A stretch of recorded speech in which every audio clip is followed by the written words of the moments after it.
دوستو جسم فروشی ایک قسم کے فحاشی کے کاروبار یا دھندے کو کہا جاتا ہے اور اس کاروبار میں پیسوں کے عوض جسم بیچا جاتا ہے۔ مگر جسم فروشی کی چکا چوند دنیا میں جوانی گزارنے والی عورتوں پر جب بڑھاپا آ جاتا ہے بازار میں انہیں دیکھنا بھی کوئی گوارا نہیں کرتا۔ لہذا سوال یہ پیدا ہوتا ہے کہ تب یہ جسم فروش عورتیں کس حال میں زندہ رہتی ہیں اور اپنا گزر بسر کیسے کرتی ہیں۔ اگر آپ بھی اس سوال کے جواب کو مکمل طور پر جاننا چاہتے ہیں تو اس ویڈیو کو آخر تک لازمی دیکھیے گا۔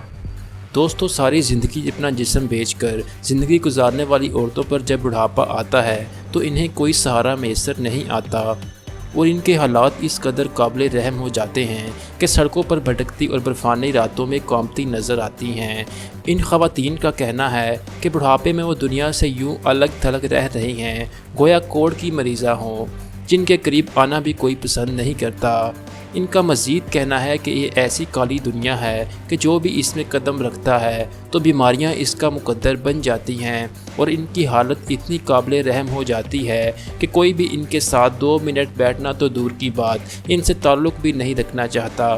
لہٰذا ایسی خواتین کا کہنا تھا کہ جو لوگ اس کاروبار میں داخل ہونے کا سوچ رہے ہیں پہلے وہ اس عذاب کو ذہن میں رکھیں جو بیماریوں کی صورت میں اس دنیا میں اور آخرت میں بھی جھیلنا پڑتا ہے۔ دوستو ویڈیو پسند آئے تو اسے لائک اور شیئر ضرور کریں۔ میرا نام مہد ہے اور میں ملوں گا آپ سے اگلی ویڈیو میں، تب تک کے لیے اللہ حافظ۔